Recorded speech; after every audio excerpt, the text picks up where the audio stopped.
What you saw here was a demonstration of the Japanese sword. Okinawan karate centers around the sword because the Japanese invaded Okinawa, the samurai, and peasant farmers had to find a way to defend themselves empty-handed, and that's where they learned karate from the Chinese people. China. The Okinawan karate came from China. China is where all of karate started. Then it went to Okinawa, then it went to Japan, and Korea was the last to get it.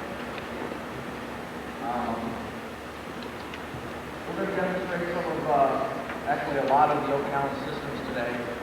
And we will begin with some basics.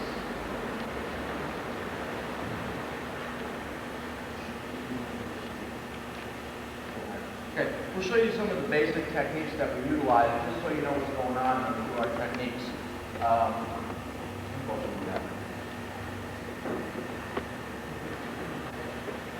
Basically, the striking techniques will be punches, but unlike most of your karate systems, on a regular punch, we utilize regular punch.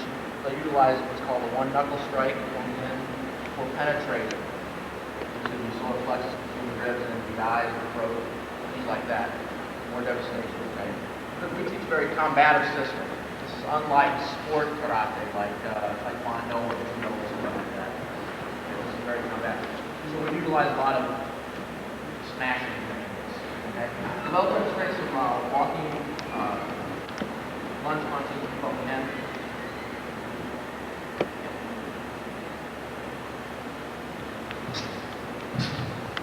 Okay?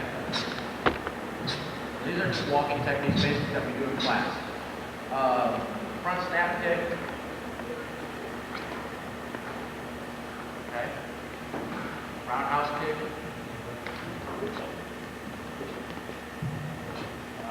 Crescent kick.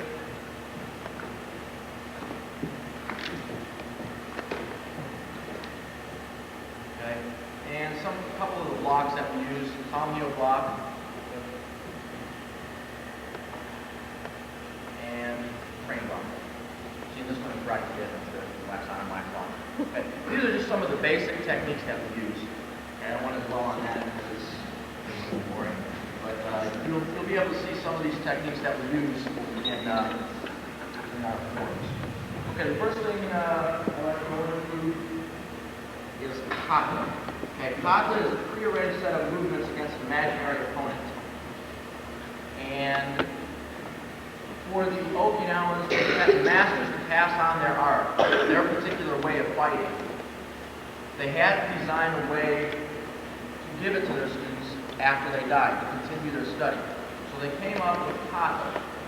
And this is, like I said, a series of movements against an imaginary opponent. You see blocks, strikes, and hidden within the kata are throws. We'll get into the throws later.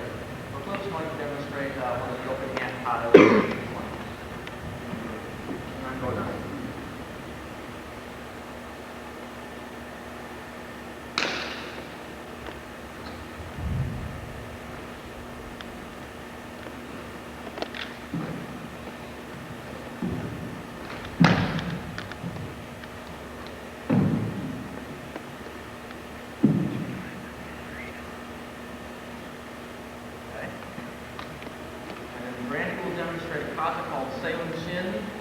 Tiger kata. This kata is directly from the Shaolin temples of China. This kata is 2,000 years old.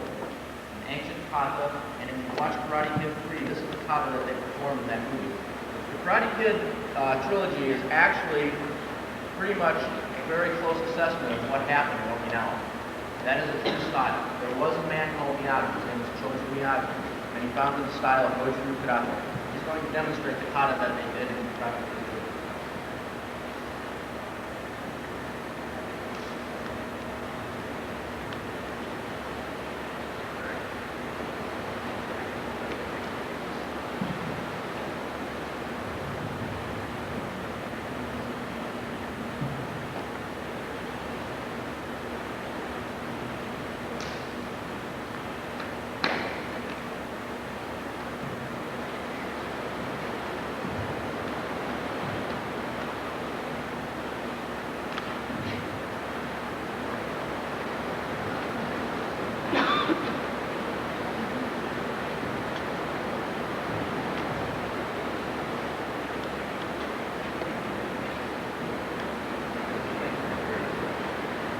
Now, these kata, to a person just watching like you guys, looks like a dance.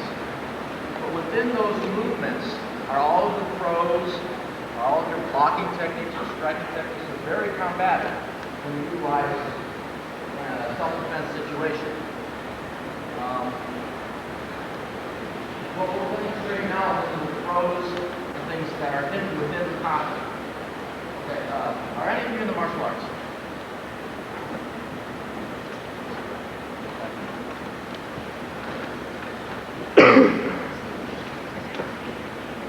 For any of you who are in the martial arts, if you practice kata, or have you ever seen like a block and a strike? Okay. Most people interpret this as a block and a strike. But the Okinawan masters didn't want everybody to know what they were doing. They hid their throwing techniques within the kata. So this is actually a throw.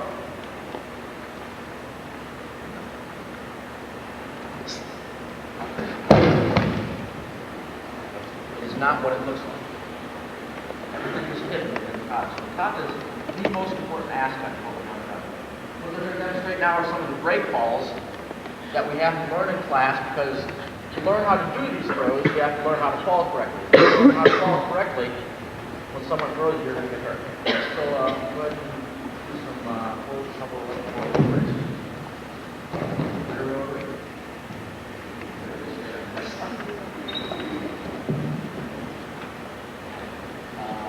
Back right roll.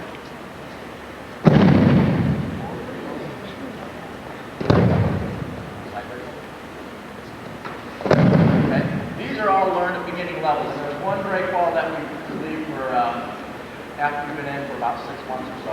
You can use some break balls here.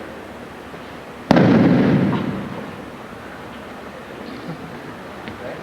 Some of the throws we do are pretty devastating. You have to learn how to take the ball. Okay, now we're going to demonstrate, Randy will demonstrate some of the throws on Cliff. The first one is a step behind throw. This is a basic judo throw, and what she's going to do, it doesn't matter how small you are or how big your opponent is, if you know how to do it properly, you can take any size man down.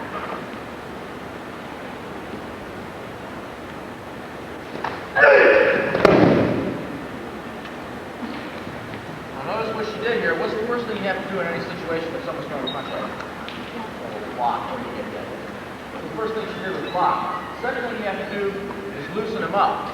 If you don't loosen them up, what happens? They're going to wrestle you to the ground. You've got to take their mind off of that punch for just a second. Okay? I have those, body drop. Another judo throw. Judo is a sport, but the throws themselves are combative in the Okinawan karate systems. So to make them more combative, we block and strike. In judo, it's just a grappling art. It's what this is for. We make them combative.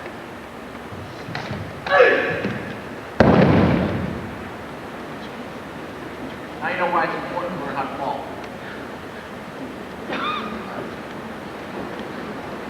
Katagaruma. If you watch wrestling, I'm sure you've seen this throw called the fireman's area.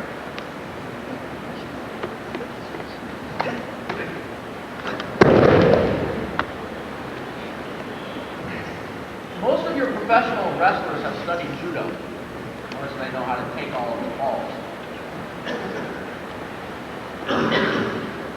This is a stomach throw. You've probably seen this in wrestling too.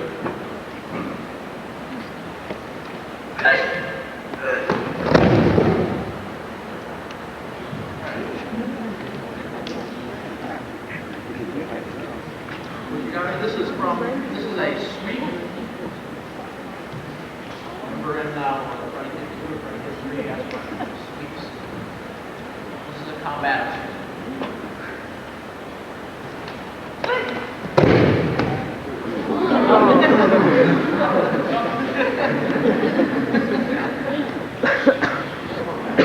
And this is the reverse sweep. This is similar. This is a clothesline technique. First we bring it forward, bringing our motion forward, and then she clotheslines the opposite way.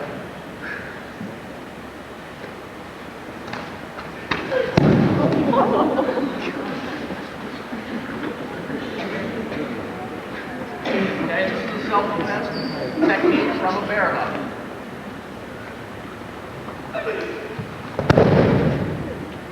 And then from there, you stomp on his head. Okay, these are some of the throws found within the kata.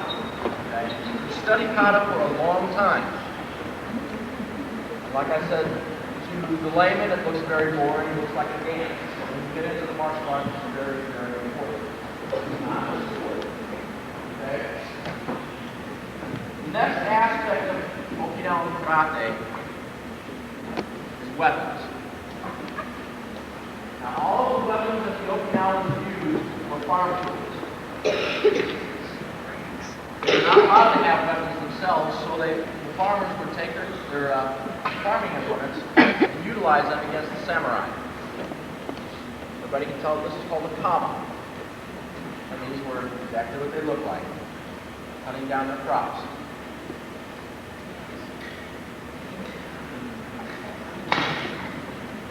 Oh, wow. Many of you who are in the martial arts know what these are. This was a handle on a grinding mill. They took the handle off and utilized it as a weapon, blocking and striking the sword. And on the sword.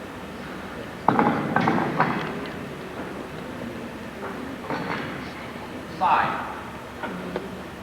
When I demonstrate in front of younger kids, they always yell at me. But these were utilized for digging furrows in the ground. Okay. They would plant their seed and cover up the seeds again. This was also utilized against the sword, blocking and striking.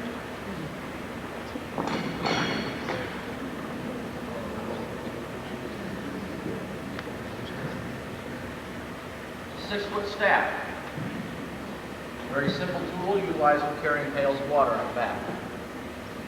Walking stick.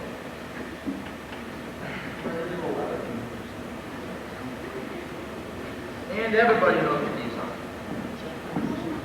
Yes, and chocolate. These are not meant to be used the way you see them utilized today. They're not meant for swinging around behind your back and through your legs and around your head. That's all tournament stuff. If anybody has done the work with these in trying to hit a tree, a solid object with these, it bounces right back into you. They're not meant to swing like that.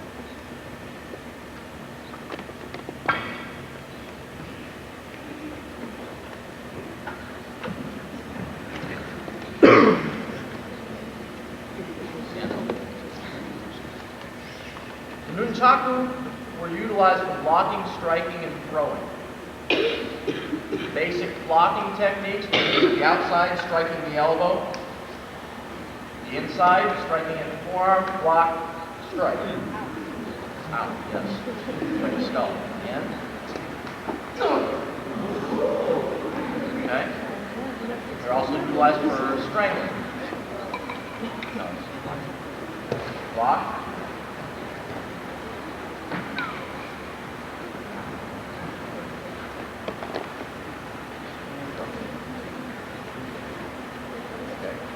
And for throw.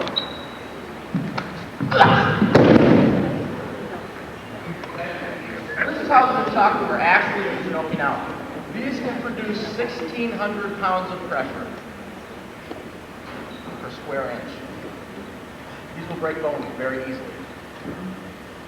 Very easily.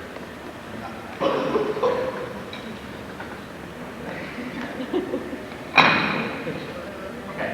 We have one more weapon here. It's called the hanbo, short stick, approximately 24 centimeters. This is not one of the traditional weapons. There were 5 traditional weapons I just demonstrated over there. This was an extra weapon that they had. The police in Okinawa and Japan utilized this instead of guns. There are no guns allowed in Japan. Police use short sticks. And I'll show you a couple of these techniques with short stick. Again, we can utilize this for blocking.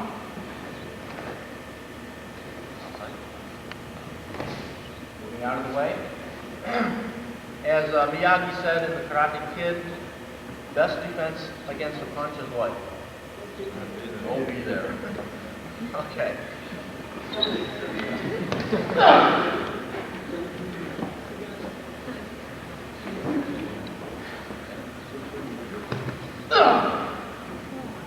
Okay, blocking, striking techniques. You can also utilize this for blocking and throwing.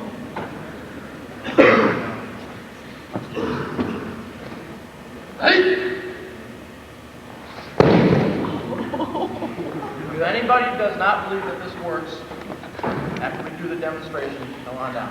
What I did here, block, strike to loosen them up. This will definitely loosen them up. Now, if he had any type of weapon in his hand, what I'm doing is right behind the elbow, right at the funny bone. That'll open up his hand. After it opens, we lock here at the throat and utilize this for leverage. Simply throw. Now, I haven't released yet. I still have them in a lock. Okay. Well, if you ever go to Okinawa and Japan, don't get in trouble. Police are very respectful of weapons. Okay.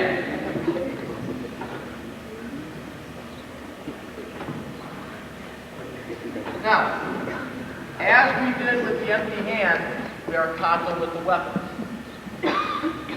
Cliff will demonstrate a bow kata. And Brandon will demonstrate a bow kata.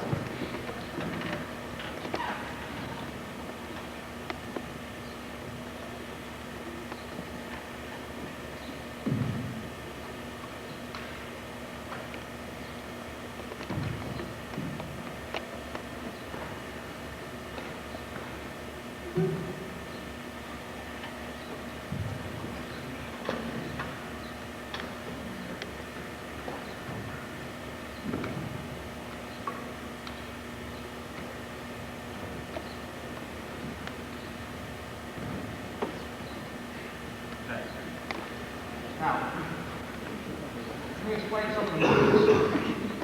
Most of you are not familiar with them. Of course, most of these moves you can see are just basic strikes. This movement here, this is for thrusting into the sand, throwing sand into the eyes, and then striking into the eyes. Or into the throat. That's what that movement is for.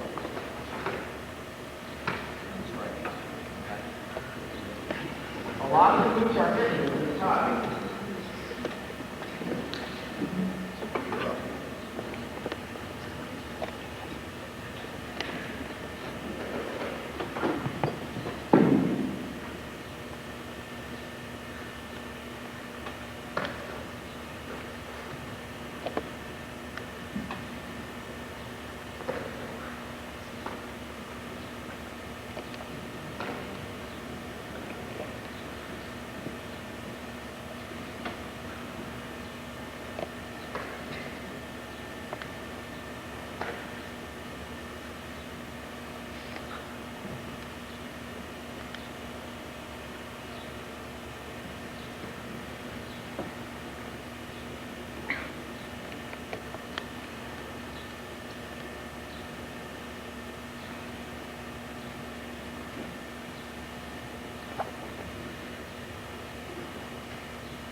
There's a lot of spinning, striking, thrusting, locking, sweeps within the katas to see the person off their feet.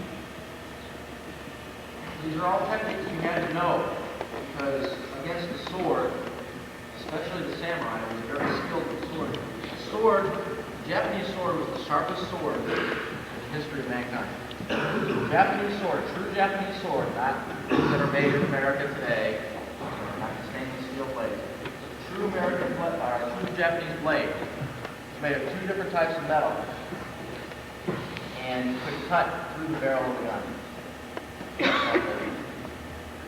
So, as you can tell, now intends to be very efficient in empty hand defense. Lives dependent. Okay.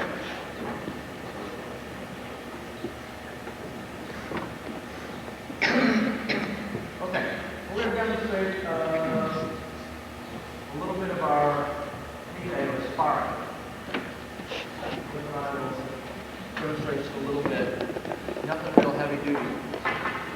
What I want to explain is there are two types of karate, two types of martial arts, I should say. There's the sport aspect, like taekwondo, judo. Okay, these are good for conditioning the body for health reasons. Good for competitiveness. It's a sport. It's not very effective in the street. When you go to a competition or a tournament, they usually put on hand gear, foot gear, shin pads, cup, mouth gear, head gear, sometimes chest protectors. They wear a suit of armor. Well, it's not like that in the street. So, in the combative classes, the traditional classes like we teach, we don't wear any of this gear, bare fist. At the lower levels, we teach control. Okay, the younger students will stop just before they hit. At an advanced level, we hit. Okay, I've had bones broken, we're not going to get that wild today. We're just going to show you a little bit of the type of sparring that we do in class.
like the sparring we do in our class. We don't wear the hand protection and things like that. Do you have any questions so far? Thank you. Yeah. What's that up? Like that balance thing? Okay.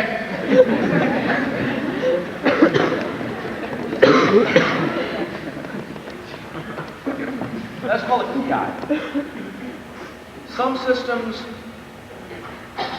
will execute a very loud yell. Hey! Most of the Okinawan systems will utilize a hiss. What that's for is one, if anybody's ever, any of you lift weights?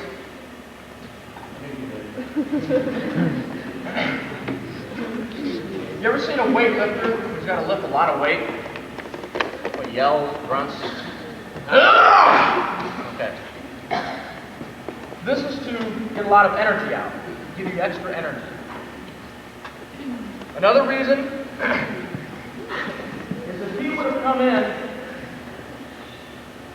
and I wasn't ready, or I was doing the same technique, and I was throwing the punch, he did the punch, and I got hit, it doesn't knock the wind out of me, or it'll hurt me, because I'm tense.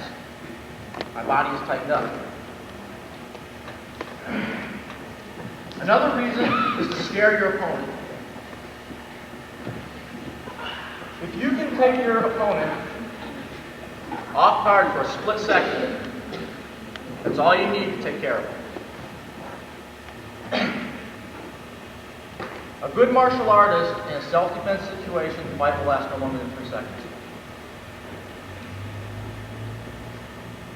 The Okinawans have a saying, Iken Hisatsu, means one punch, one dead person. Okay? They had to do it back in those days. One punch, they expected to drop their opponent, kill him.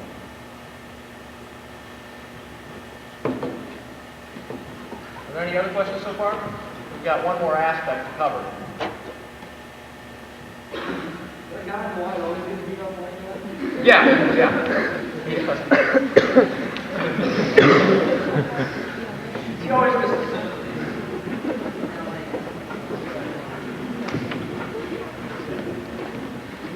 Okay, are there any other questions before we move on to the next area? Okay. The next aspect of very few martial arts is called ki, or internal energy. Excuse me, I had McDonald's.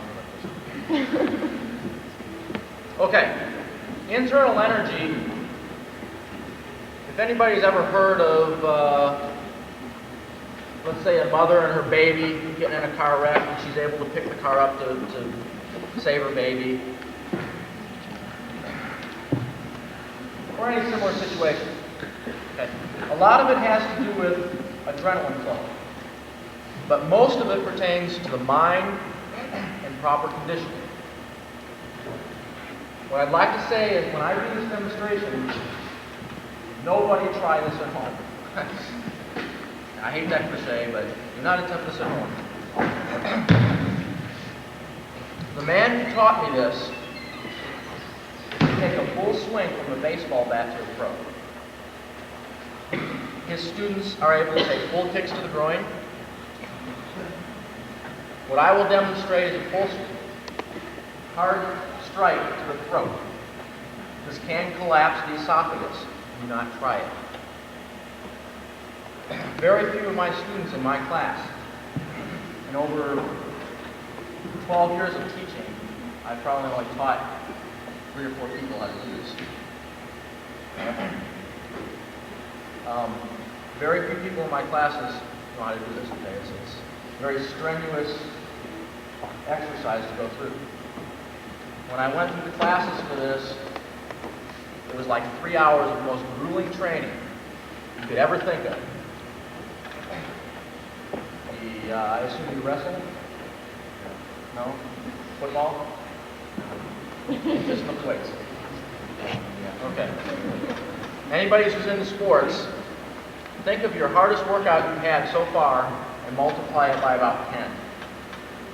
I literally could not get out of bed the next morning. Muscles that I didn't even know I had hurt. So what I'm going to demonstrate, I'm going to get all keyed up.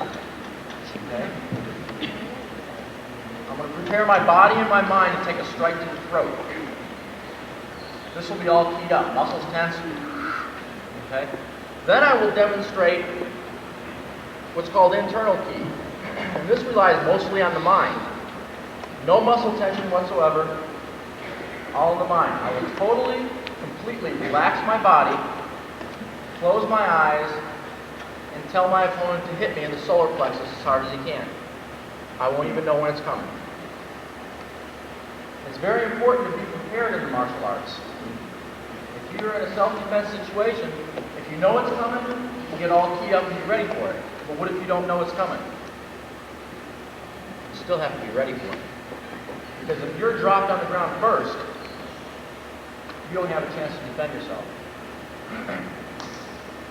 Very few martial arts schools in the United States, much less the world, teach this type of exercise. Okay, so when I do this, please be quiet so I can concentrate. And again, please do not try this at home. Okay. I need somebody big from the audience. Somehow I knew. Somehow I knew. Okay, here's what I'm going to do.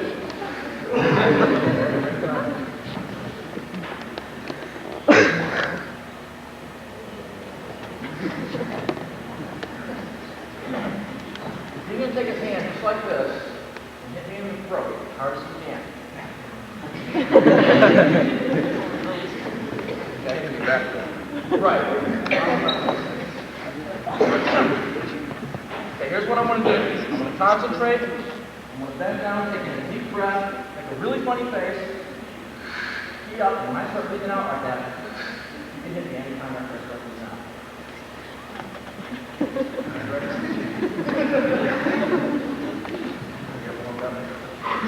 Now, make sure you hit directly like this, because I've had people hit me with their thumb and the thumb. Head on. Okay.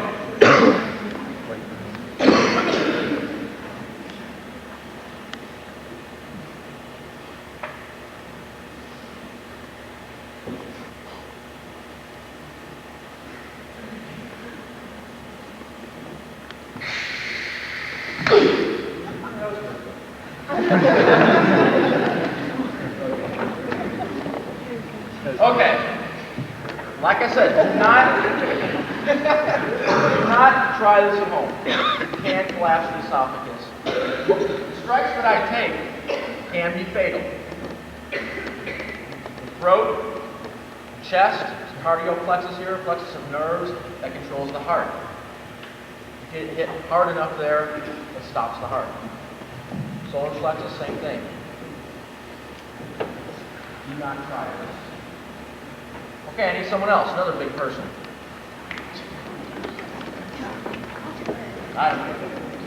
Somebody who can hit hard.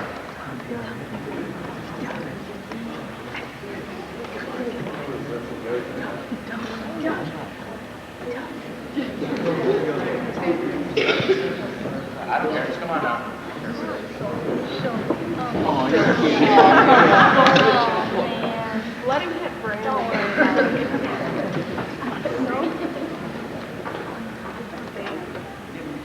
Let's go to catch it. This time, I'm going to totally relax my body and then close my eyes. After I close my eyes, you can hit me anytime you want. Like a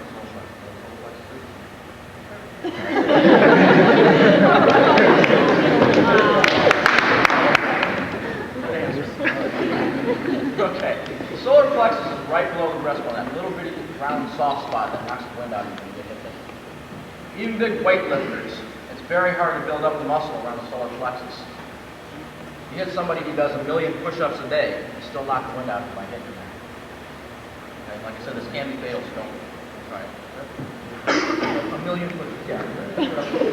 Okay. Well, after I close my eyes, it can be immediately after I close my eyes, it can be 10 minutes later, so probably, I don't know.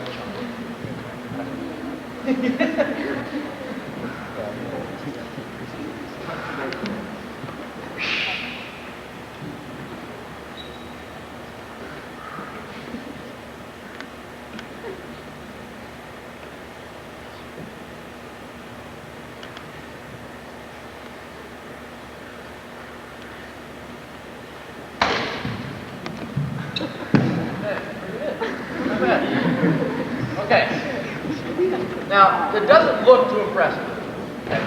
But if anybody's ever been hit in the solar plexus, with the wind knocked out of you, know what it's like. And it takes a very light tap to knock the wind out of you. Okay. Are there any questions so far? Okay, there's a lot more to our system than just what we can demonstrate. Is that it? Okay. A lot more to our class than what we just demonstrated. There's a lot of self-defense that we also teach basic self-defense techniques. Somebody grabs a hold of you to get out of a wrist grab. Okay. Very simple techniques like this that are based on a principle or a theory. Now, it doesn't look like much, but you're always going against the thumb and grasps.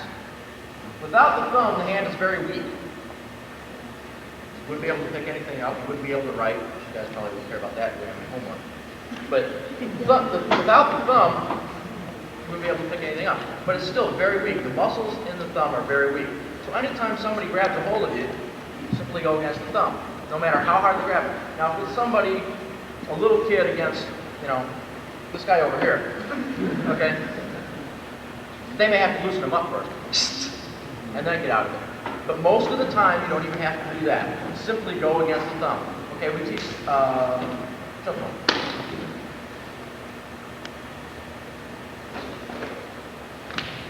Stretching techniques. Arm bars. We teach wrist locks. Have any of you ever seen any of Steven Seagal's movies? Love the Law, Hard to Kill, Marked for Death. We utilize what's called a wrist lock quite often. This will take even a big man down. The wrist only bends so far. When you go past that, depending on how hard you do it, it can either take the guy down, inflict a lot of pain, or actually break the wrist.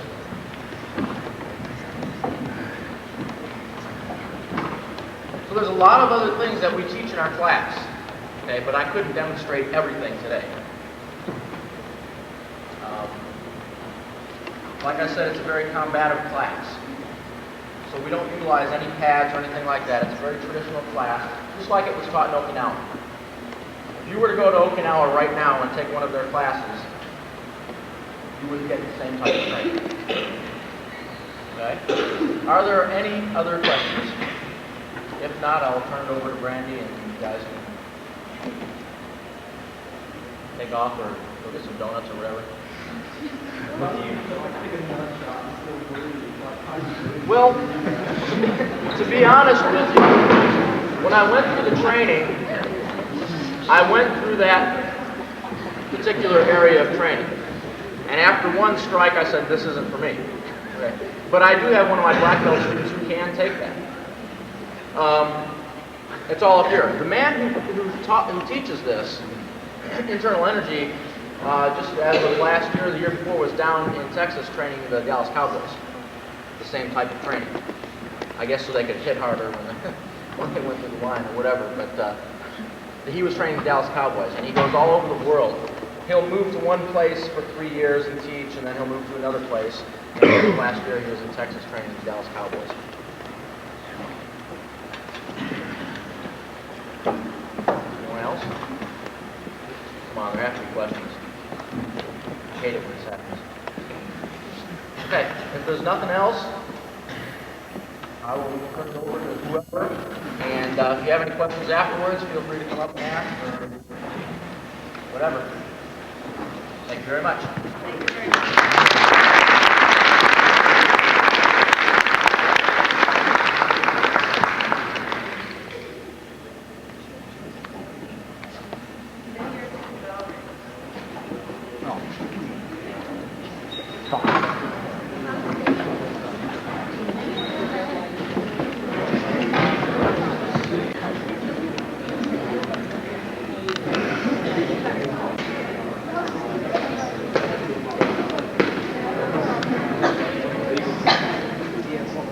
Thank